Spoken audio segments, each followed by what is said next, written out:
Well, we've been following President Trump's new tariffs on Mexico and Canada, marking a significant shift in U.S. trade policy that sparked widespread concern about its potential effects on businesses, consumers, and international relations. The president backtracked on the idea back in January as he made a deal with the leaders of both countries. But could we see the same outcome as these tariffs now get implemented today? Joining us now to talk is Rita Mcgrath, author and professor at Columbia Business School. Rita, thank you for being with us. How are you this morning?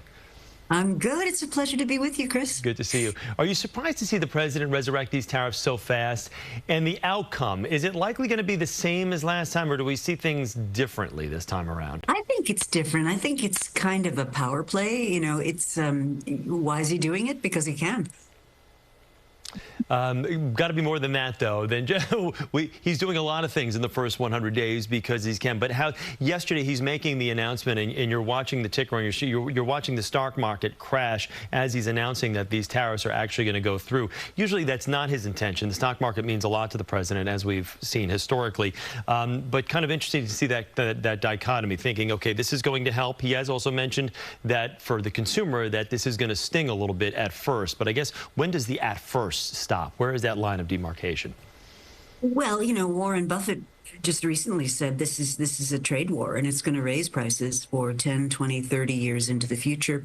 I think the theory is that it will boost local manufacturing, but, you know, that ship kind of has sailed a long time ago.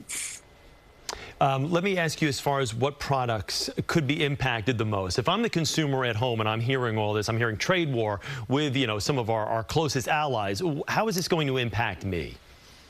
Oh, it's everywhere, right? It's trading cards, it's pajamas, it's, you know, a lot of small businesses especially have outsourced their manufacturing to China, and even the ones that are trying to find local suppliers are finding either they're not interested, or they don't have the capability, or they don't have the people to do it. Let me ask you about this strategy as far as paying off for the president. He's looking to obviously balance the scales with these other countries that he feels have been taking advantage of the United States for a long time. I know you had mentioned before bringing manufacturing back. Now, manufacturing numbers here in this country, as you know, are the best they've been in decades right now, and you can't just build auto plants overnight. So this is going to take a while for some of these bringing manufacturing back, auto dealerships and things of that nature, not dealerships, but auto manufacturing plants and whatnot back to this country. So how long does this play out? Again, I'm just trying to look at this from a general consumer. I mean, right now we can't even get egg prices down, let alone, you know, increases on everything else across the board. Exactly. Well, the reality is, when if it comes back, if local manufacturing comes back, it's likely to be robotics. You know, Chris, it's not, as you said, you can't just snap your fingers and all of a sudden these capabilities come back. We've been atrophying these since 2001, when China joined the WTO and the whole game changed. Speaking of China, their tariff goes from 10 to 20% right now. Mexico and Canada getting hit at 25. I guess the layman looking at this be like, well, why aren't we hitting China as hard as we're hitting, you know, our North American partners?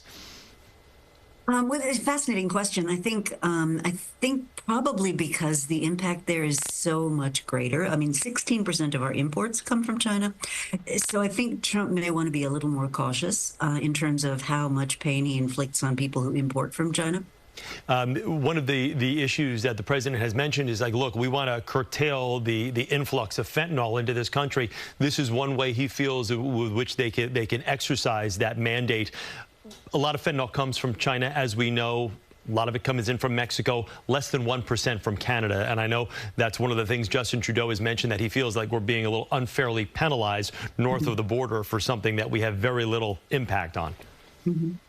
Well, and the whole opioid, fentanyl, that whole epidemic is actually getting better in and of itself. So I think that's a bit of a red flag for tariffs. And then, real question, I've got about 15 seconds with you. Is this something you think the president might pull back on? Is this more of a negotiating ploy, even though it has been implemented right now? Or do you think this is going to be in play for quite some time? Well, you got a guy who loves to make deals, so I'm kind of on the negotiating ploy side.